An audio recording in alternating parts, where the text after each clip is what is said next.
Muito bem, irmãos, vamos lá para o nosso estudo. Estamos lá em Êxodo, capítulo 26, paramos no verso 30. É isso, não é? Assim, a Ana está lembrando, é verdade. Temos visitas de primeira vez. A gente vai indo, né, tão rápido e todo mundo é conhecido já. Então, que bom. Muito bem. Então nós vamos aqui nós paramos no verso 30, lembrando que estamos aqui na segunda ordem de Deus. Moisés está recebendo as instruções aqui sobre a construção do tabernáculo, né? Tabernáculo era uma tenda, era totalmente desmontável, seria construída no deserto, né? Simbolizava a habitação de Deus com o homem. Isso aponta lá para Jesus, né? Mas tem todo um trabalho esse tabernáculo, e vale a pena. Normalmente a gente, quem vai vendo a Bíblia, quando chega nesse momento da construção do tabernáculo, a gente nem quer ler, que é tanta repetição, vai passar rápido. E o que a gente está fazendo aqui na nossa quarta-feira é parando e tentando tirar de tudo isso lições para a vida da gente, tá? Então, lembrando que uma das lições preciosas do tabernáculo, quando a gente vê tanto detalhe, a gente tem que ver nisso Deus. Nosso Deus é imensurável em detalhes. Basta a gente olhar para a natureza, né? A variedade, os tipos que estão dentro da criação de Deus. Os animais, as cores, as espécies. O Senhor é uma criatividade, a gente não consegue, né, e mensurar isso, né? Todos os tipos, né? A gente fica aqui, às vezes nós temos aqui um monte de plantas aqui, você fica olhando, às vezes ninguém nem liga, passa por ali, criança quebra, não devia, mas é tudo complicado. Mas quando você vê ali as plantas brotando, ali você passa um dia, você vê lá a folhinha que está num casulo, parece um casulo, está ali. Aí você passa um dia seguinte, ela está maior, daqui a pouco você passa um dia, ela está uma folha lá. Isso é uma coisa extraordinária. Você vê a criação, a vida na criação, a variedade, né? A gente está vendo aqui as orquídeas, a Valéria cuida do jardim, aí tem as orquídeas lá embaixo. Você fica nos detalhes, aquela orquídea toda pintada, Deus podia fazer uma coisa, não, toda pintadinha, toda detalhada, aquilo é uma coisa que, se você você vai gastar tempo fixando numa coisinha só, um tipo só que ele criou. Mas a variedade é grande. Então o tabernáculo segue essa mesma ideia, a variedade, o tipo, o material que ele vai usar. Já vimos que esses materiais que o Senhor ordena que Moisés utilize, tudo isso estava com o povo no deserto quando eles saíram com despojo do Egito. Eles saíram com todo tipo de material, com madeira, com pedras preciosas, com metais preciosos, com tecidos. Eles fabricavam dos pelos de cabras, eles fabricavam cortinas, faziam roupas. Então, tudo isso entra no tabernáculo. E hoje nós vamos falar aqui de um outro elemento aqui que fazia parte do tabernáculo, que está a partir do verso 31 do capítulo 26. Então, vamos fazer o seguinte aqui, deixa eu ver como é que eu vou fazer aqui para dividir isso aqui para nós.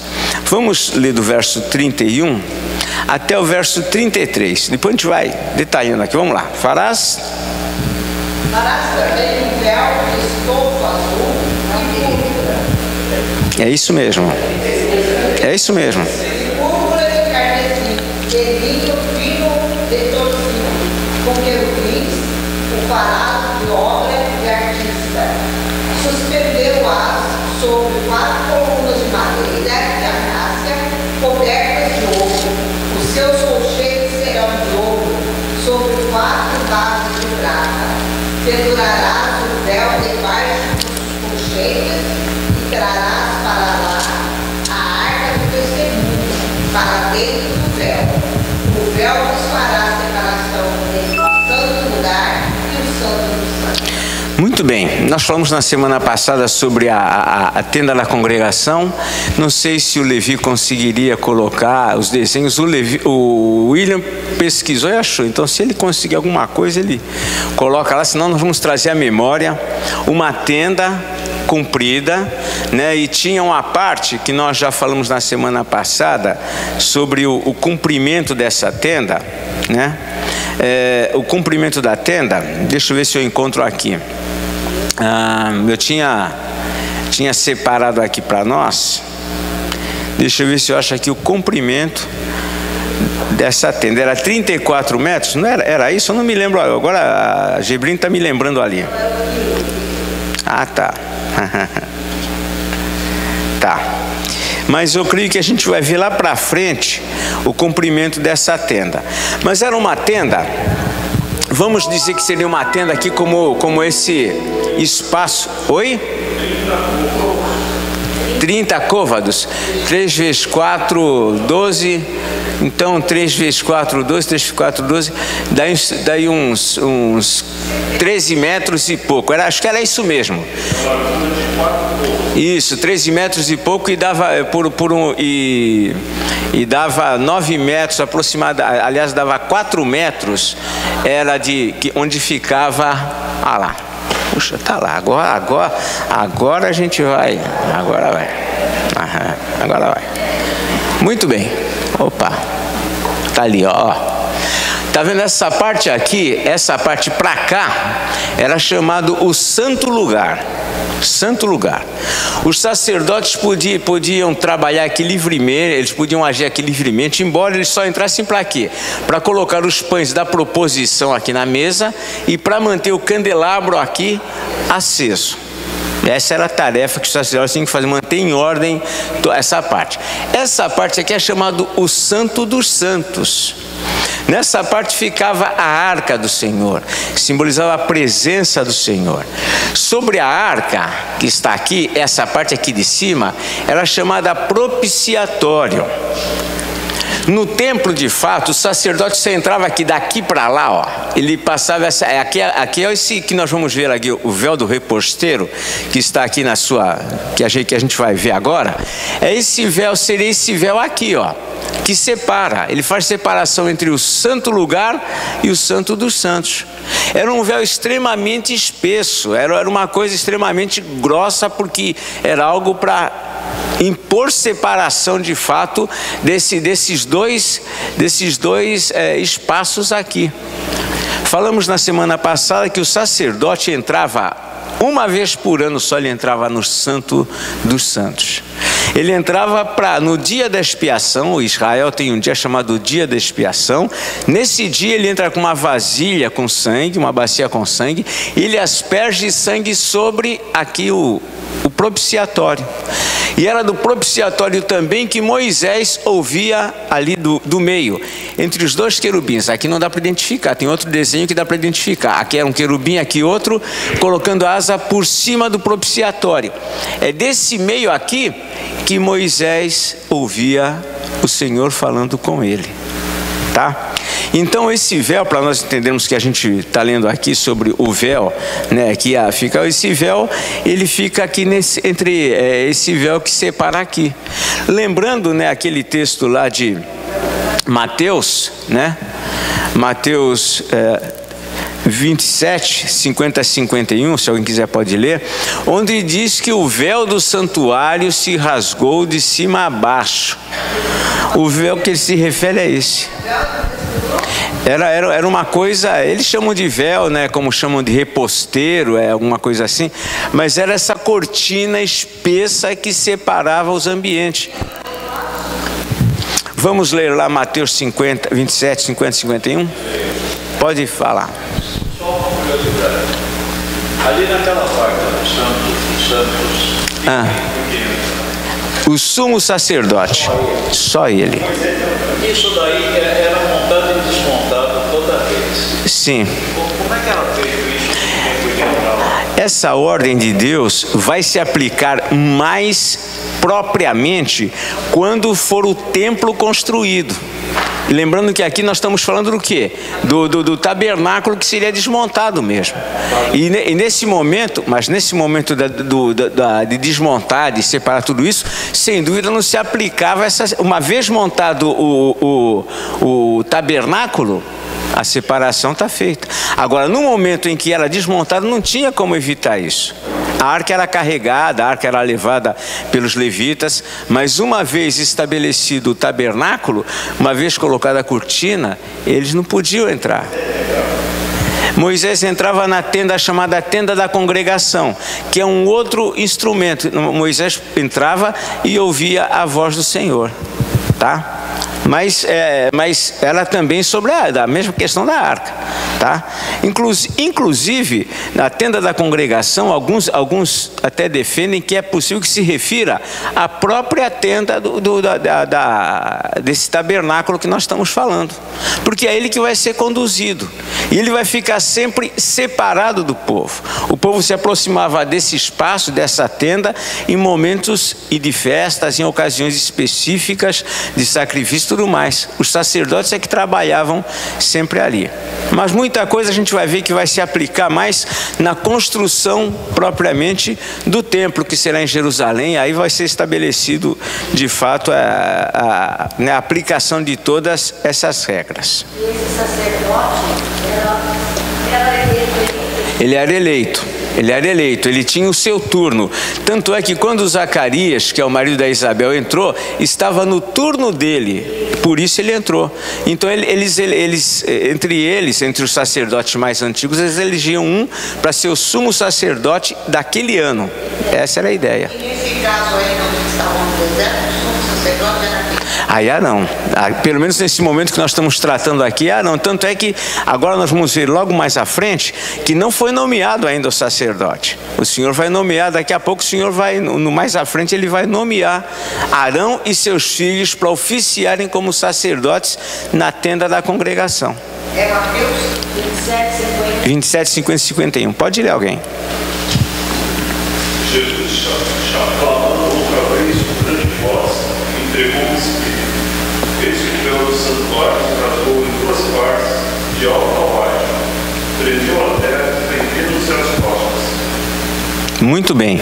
Então isso só para a gente lembrar que com isso, o que acontece, né? Aí para a gente entender o sentido disso que aconteceu lá com Jesus, nós precisamos conhecer essa história que nós estamos falando aqui. Por quê? Veja só, era só o sumo sacerdote que entrava ali. Com o véu sendo rasgado de alto a baixo, é como se, olha, acabou aquela separação que havia. Agora, não somente o sumo sacerdote, todos têm acesso ao Santo dos Santos. Então é isso que ensina, e é isso que o autor aos Hebreus vai tratar lá mais à frente, que agora nós temos o quê? Para entrarmos com ousadia na presença de Deus, coisa que no Antigo Testamento isso era reservado aos sacerdotes.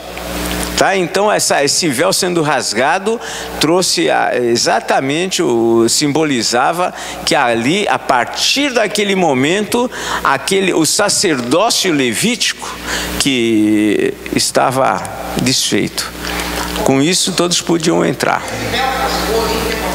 É o que o texto diz, tá? Mas nessa época já havia Jerusalém.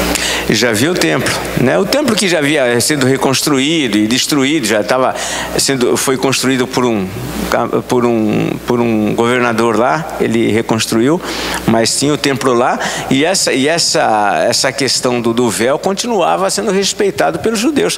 Tanto é que Zacarias, né, o marido de Isabel, viveu ali no dia do nascimento de Jesus, tá? O pastor então significa que até Jesus, até a morte de Jesus, a arca da aliança não estava. Não. Embora o templo tenha sido reconstruído, essas partes todas, né, os candelabros, eles fizeram, né, procuraram fazer tudo, mas a arca, alguns creem que ela desapareceu em meio àqueles cativeiros. O cativeiro babilônico, por exemplo, foi quando a arca perderam de vista a arca. Eu não vou me lembrar agora, mas ela estava no templo de Jerusalém nos dias de Davi, continuou até os dias dos reis, ela continuava lá no templo, só que tudo isso se perdeu quando veio a invasão babilônica, que queimou o templo. Nabucodonosor destruiu o templo. Por quê? Porque ele queria que o povo se entregasse, o povo não se entregou. E o povo continuava na rebeldia, não com Nabucodonosor, mas com Deus, e o Senhor permitiu, entregou, e Nabucodonosor destruiu tudo, levou os objetos de ouro, de riqueza, ele levou para a Babilônia. Tanto é que quando Neemias retorna para reconstruir o templo, tudo aquilo que estava disponível, que pertencia ao templo, recebeu a ordem lá de Artaxerxes, não, pega tudo que é do Deus de Israel, pode levar de volta. Como? Neemias foi o que primeiro chegou, depois veio o sacerdote Esdras para ajudar ele, tá? Mas então, então nesse período, depois não se falou mais na arca. A arca ninguém falou mais nela. Acabou. Né? Ficou aquela incógnita. Aí alguns defendem isso, outros... Como? Aí só o Harrison Ford que pode tentar descobrir aí. Muito bem, então nós estamos vendo aqui o véu do reposteiro, está lá, né? Deixa eu ver aqui alguma coisa. Diz aqui no verso 33, né? O véu vos fará separação entre o santo lugar e o santo dos santos. Lembrando essa situação que foi colocada lá pelos céus, né? Essa arca, essa tenda era desmontável. Como fazer? Como não entrar lá?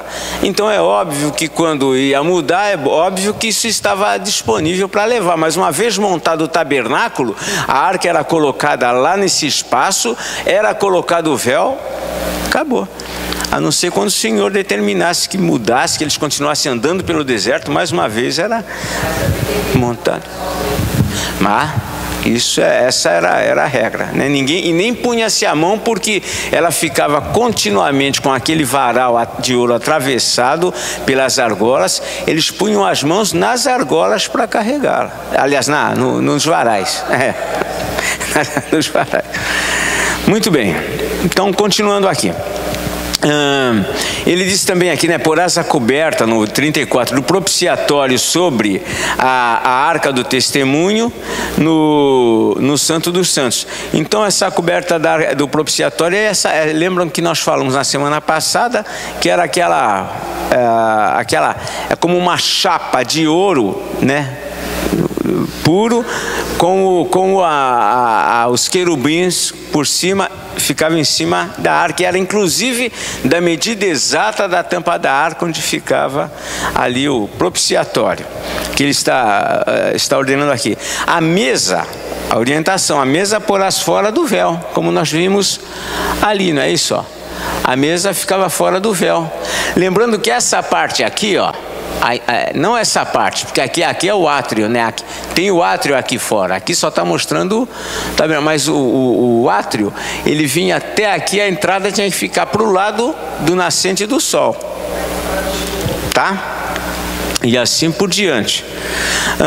Que mais?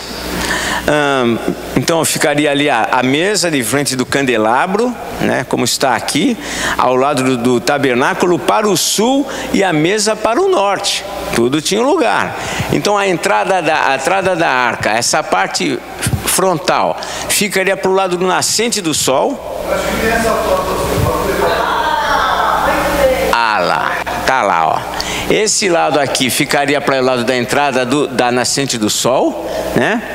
A mesa ficaria para esse lado aqui, o lado norte, o candelabro para o lado sul, e a arca mais atrás, onde ficava o santo dos santos.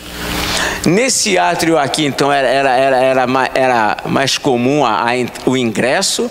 Aqui está, a gente vai ver depois lá sobre a bacia do sacrifício, né, o altar do sacrifício, aquela bacia onde se colocava o sangue e tudo mais. Enfim, esse lugar aqui era um acesso mais tranquilo para os levitas, para todos. Mais para frente aí já ficava difícil. Ele diz aqui também: farás também para a porta da tenda um reposteiro. Lembrando que reposteiro, esse nome difícil, é uma cortina, tá? Um reposteiro de estofo azul e púrpura e carmesim e linho fino retorcido, obra de bordador.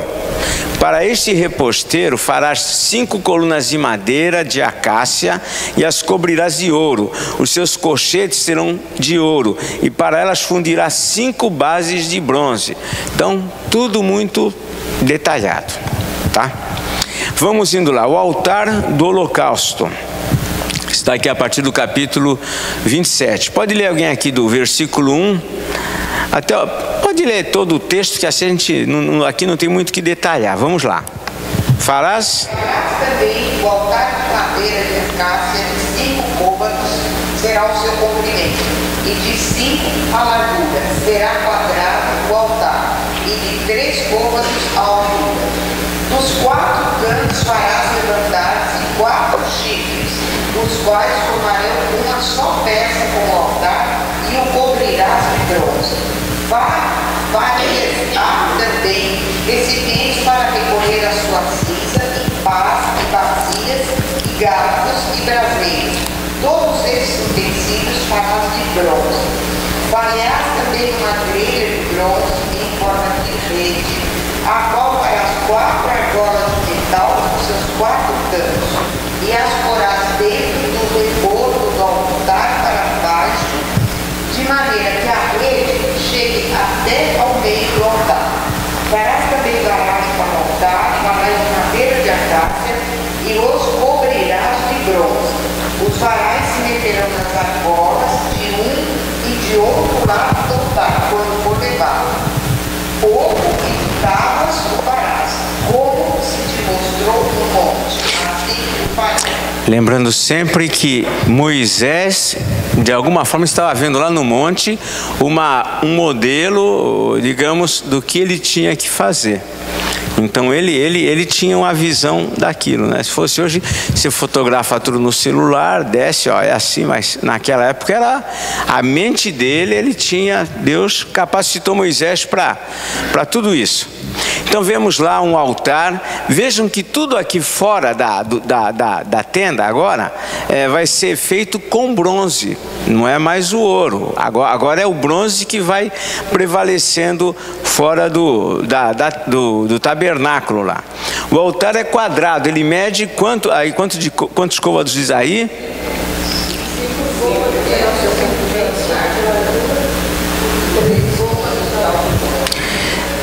Então, dá 2,20 metros mais ou menos por 2,20, né? E a altura de 1,30 m por aí, tá? E então vemos aqui esse altar é onde seriam oferecidos sacrifícios. Todo sacrifício, tudo aquilo que era colocado os animais era sobre esse altar, um altar quadrado. Vocês têm noção de metros 2,20 por 2,20, né? Quer que eu pegue a trena para vocês verem? Senão... tudo bem. Esse altar ficaria próximo à entrada do átrio. Cadê o altar? Tiraram o altar de lá. Tá lá. Eis o altar. Cadê? Não, aí já é outra coisa. Opa, volta. Não. Segue em frente. Vai lá o outro, aí, isso.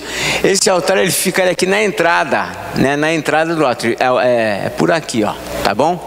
Aqui a figura aqui não está sendo muito fiel ao que a gente está lendo lá.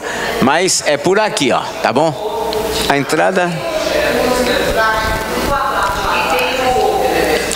entrada do átrio é esse aqui, tá?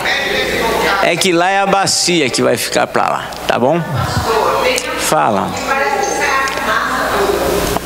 E aí tem que ser o Levi lá para achar. Então, tá aqui o altar, ó. Tá vendo? Então, mas é isso que eu tô dizendo. Aqui é o altar, ó. Tem a fumaça aqui. E aqui é a bacia de bronze, ó. Aqui o povo é esse povo que fica por aqui. De repente, quer significar aqui a matança dos animais. Era um ambiente. Não era um ambiente fácil esse ambiente. Olha. Tá, olha lá, esse daqui é o altar, ó. Né? Tinha a grelha embaixo onde segurava tudo, enfim, é isso aí. Tá bom? A bacia que está aqui de bronze, que a gente vai ver a descrição dela mais à frente, o tamanho e tudo mais. Muito bem. Juntamente com esse altar tinham diversos objetos que vimos aqui, pá, bacias, garfos, braseiros, tudo para ajudar ali, né? E assim como os demais objetos, o altar devia ser levado sempre por argolas. O contato manual com esses objetos, né, a maioria deles não havia um contato manual. Era carregado pelos levitas, a gente vai ver isso mais à frente, e sem contato manual. E como dissemos, a maioria dos utensílios aqui fora do tabernáculo, eles eram de bronze. Vamos agora ver o átrio do tabernáculo. Agora volta aquele lá que está, não, o outro. Aquele do espaço maior lá, esse. O átrio é todo esse espaço aqui que cerca o tabernáculo. É conhecido, tido como o átrio. Aqui está o átrio do tabernáculo, tá? A partir do verso 9. Né? Diz assim: farás também o átrio do tabernáculo ao lado meridional, que dá para o sul. A Bíblia também é geografia. Lado meridional, que dá para o sul. O átrio terá cortinas de linho fino, retorcido, e o comprimento de cada lado será de 100 côvados. 100 côvados, dentro da medida que a gente tem colocado aqui, 44 centímetros cada côvado, dá 44 metros. Para vocês terem uma noção, nosso terreno aqui da igreja, ele tem 40 de profundidade.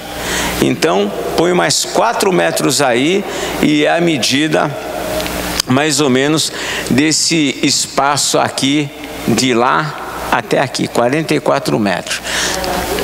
E a largura, qual é a largura? Vamos ver lá, onde que está. Também suas 20 colunas, suas 20 bases, vai lá os ganchos, as vegas de igual modo para o lado do norte, tal. Na largura do átrio, para o lado do sul, onde que está lá? 50 é a metade, 22 metros. Então, aqui é 44 e aqui 22 metros. Para vocês terem uma noção, o nosso terreno tem 12 metros de largura. Talvez, se você juntar esses 12 com mais os 12 do terreno do lado, daria então 24 metros. Você tira 2 metros, é a medida mais ou menos da largura desse espaço aqui do átrio. 12 de largura. Uma outra coisa, vemos que tem a porta do tabernáculo, aqui tem, então, do átrio, perdão, a porta do átrio, a entrada do átrio. Tem também aí a medida, que era uma medida que dá 8 metros e 80, a medida está aqui. Onde que está a medida da porta do átrio? A porta do átrio, né? O 16 também acho que fala. 20 côvados. 2 vezes 4, 8 vezes 4, 8 metros e 80 é aproximadamente a medida dessa porta aqui. 8 metros e 80. É grande. A nossa igreja aqui, ela deve... Estou apontando para aqui. Estou aqui com... A nossa igreja deve ter em torno de 8 metros. É isso mais ou menos, Moacir? 8 metros, 2 para lá, 2 para cá, 8 metros. Então você coloca mais uns... essa é a média, 80, tá? Então essa é a largura do portão de entrada. Então era um portão grande. Ali entravam o quê? Gente, bois, ovelhas, os animais para o sacrifício, tudo passavam por esse portão de entrada que ficava para o lado leste, lado do nascente do sol, tá? Muito bem. Vemos aqui então, vai em seguida, vai as orientações. Eu estou aqui passando, só destacando os pontos importantes. Azeite para o candelabro. Lembrando lá naquela outra figura, lá que aparece o tabernáculo, que temos lá um candelabro, né? Que já foi, não está ali a outra, o candelabro é aquilo lá, pronto, né? Candelabro. Que ficava do lado sul, lá dentro da tenda. Diz assim o verso 20: ordenarás aos filhos de Israel que te tragam azeite puro de oliveira batido para o candelabro, para que haja lâmpada acesa continuamente.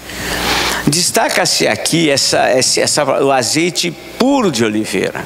Por que essa observação aqui sobre o candelabro? Um azeite, quando ele não era puro, quando as famílias mais pobres usavam um azeite que não era aquele de primeira, quem entende de azeite aí agora vai saber, não era aqueles bons, o que acontecia? Iluminava, mas fazia muita fumaça. O azeite puro, ele iluminava e não fazia essa fumaça.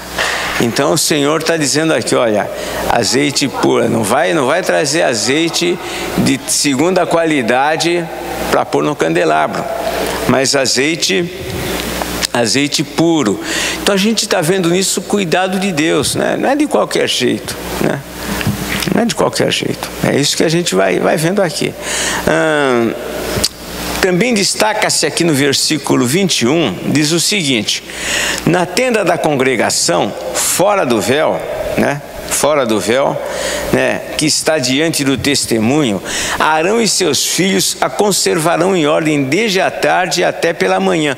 Lembra o santo lugar onde fica a mesa da proposição, que vão ficar os pães, e onde fica o candelabro? Ali os sacerdotes vão entrar para manter aquilo sempre em dia, sempre em ordem aqui, ajeitadinho, limpinho, enfim, e a manter sempre aquilo em ordem.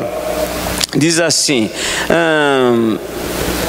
desde a tarde até pela manhã, perante o Senhor, estatuto perpétuo será este a favor dos filhos de Israel pelas suas gerações. Quando a gente lê às vezes na Bíblia alguma coisa perpétua, alguns falam, o sábado é perpétuo. Isso aqui também era perpétuo, né?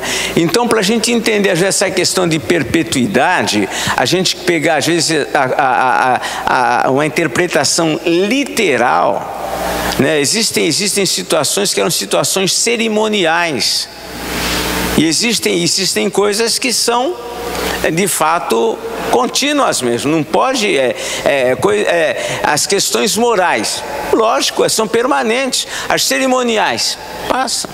Então, uma das coisas que nós vemos aqui, que embora aqui será estatuto perpétuo será a favor dos filhos de Israel, então a gente teria também que de alguma maneira manter as lâmpadas acesas, alguma coisa semelhante assim, mas não temos, né? Tudo isso fazer isso que a gente vai dar pouco, né? Se fosse levar ao pé da lei, era pouco de Israel. Sim, né? Não tem para nós isso não tem sentido. Jesus é o cumprimento, né, de tudo isto, né? Ele é por isso que lá Paulo, quando escreve aos Colossenses, né, que ele diz assim, que tudo isso, sábado, lua nova, isso, aquilo outro, aquilo mais, eram sombra das coisas daquele que havia de vir, porém o corpo é de Cristo. Isso passou, tá? Mas só para destacar um pouco aqui essa perpetuidade, pode falar. Sim, eles falam lá que, né, Jesus, né, se eles têm respeito por Moisés, quanto mais Jesus, que é, né? É isso mesmo. Hebreus trata com clareza, até porque está escrevendo para os hebreus, para aqueles que essas coisas tinham todo sentido, todo valor. Muito bem. Capítulo 28. Agora nós vamos ver o que? Deus escolhe Arão e seus filhos para oficiarem como sacerdotes. Vejam que até então nós não temos aqui ainda a separação da tribo dos levitas para isso, ainda não chegou esse momento, mas o Senhor está dizendo que Arão era dos levitas, ele era da tribo de Levi. Arão e Moisés, eles eram da tribo de Levi. Então o Senhor aqui escolhe, né, Arão e sua família. Diz aqui o verso 1: faze também vir para junto de ti Arão, teu irmão, e seus filhos, com ele, dentre os filhos de Israel, para me oficiarem como sacerdotes, a saber, Arão e seus filhos, Nadab, Abiú, Eleazar e Itamar. E aí vem a ordem: farás vestes sagradas para Arão, seu irmão, para a glória e ornamento. Então vem novamente aqui agora a ordem de Deus, a orientação do Senhor quanto às vestes sacerdotais. E isso também é importante, tem um peso, né? Era algo que tinha um valor muito grande, ia simbolizar o que acontece. A gente vai ver que Arão é aquele que vai ser o mediador entre o povo de Israel, entre o povo de Deus e Deus. Ele era um sacerdote. Quando a gente fala em sacerdote, o sacerdote é isso, é o que faz essa mediação entre Deus e os homens. E naquele contexto, Arão e seus filhos vão fazer essa mediação, eles vão atuar dessa forma, e vamos ver então. E por isso a veste de Arão, principalmente porque ele será o sumo sacerdote, ele vai ser o sacerdote maior, há todo um detalhe com respeito às roupas dele, e a gente vai analisando a razão de tudo isso. Muito bem. As vestes sacerdotais recebem em especial atenção.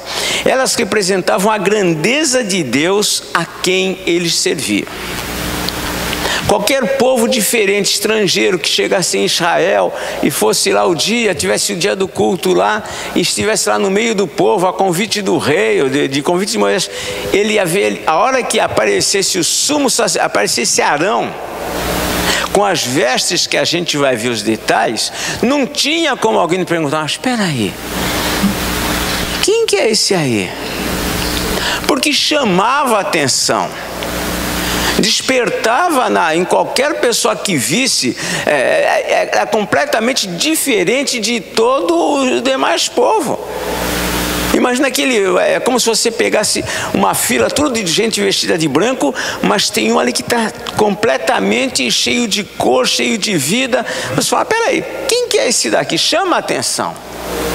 Tanto é que o versículo 2 diz assim: farás vestes sagradas para Arão, teu irmão, para a glória e ornamento. Ele vai receber admiração, ele vai se destacar diante de todos os demais.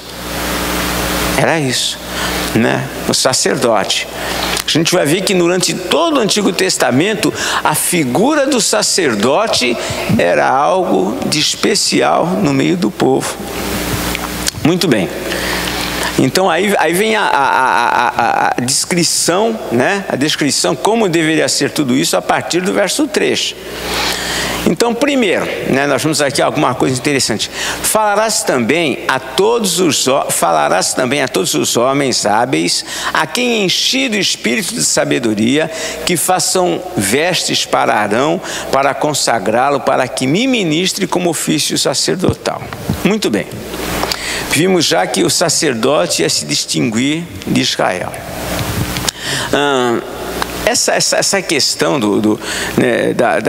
de Arão se destacar, as roupas de Arão chamar atenção, né, ser algo que não dava para alguém passar por ele sem perceber que a diferença dele, tudo isso.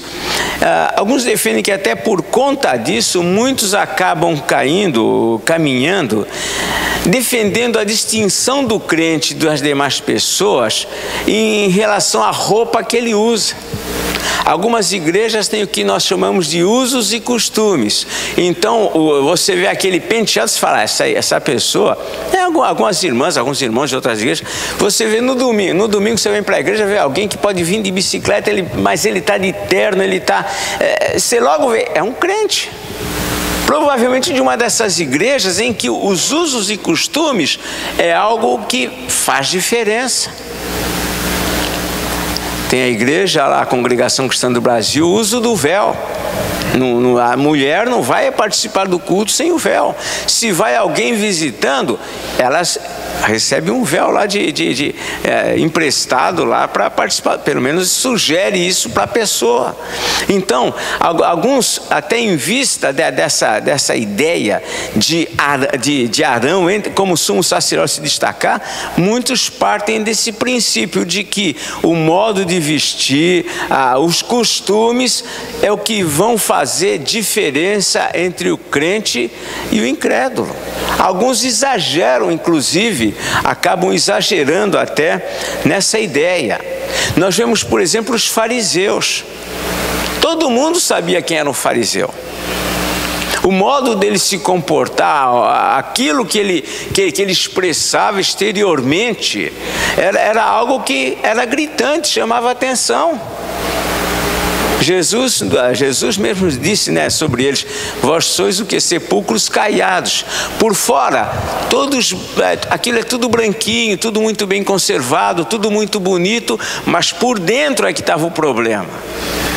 Então o destaque, às vezes, até com base nessa questão de Arão, né? Alguns defendem isso. Isso vem até para as igrejas, por exemplo, né? O hábito do terno. Lógico, uns usam porque acham que é conveniente, mas tem alguns que isso é algo quase que religioso, tem que estar de terno para se pregar. Os americanos, eles passaram uma cultura e nós pegamos, mas era essa cultura de que você tem que andar, você é um crente, então você tem que andar de terno, tem que andar de gravata. Isso como se isso fosse uma situação. Arão se destacava no meio daquele povo todo. E às vezes muitos hoje podem, até com base em ideias como essa, achar que nós precisamos nos destacar mediante o tipo de roupa, algo convencional. Arão, ele se destacava. E o Senhor queria que naquele contexto, ele de fato, ele ia revelar o quê? A glória, ele ia simbolizar a presença de Deus. Era algo diferente, que não podemos tomar hoje como algo dentro dessa ideia, né? A gente sabe que muitos acabam indo por esse caminho de um destaque exterior, né? De um tipo exterior, mas não é por aí, tá? Muito bem. Os sacerdotes, eles seriam mediadores entre Deus e os homens. Eles representariam o povo diante de Deus. É isso que eles iam fazer. Em vez de todo o povo, o sacerdote se apresentava diante de Deus. E a gente vê aí um peso, né? A gente vê aí uma responsabilidade. Do mesmo modo que eles eles também representavam Deus diante dos homens. Ora, quando um sacerdote vinha para falar, como que o povo ouvia? Olha, é como se Deus estivesse falando ao povo através dele. Então a gente vê aqui essa questão do sacerdócio no Antigo Testamento, algo muito forte.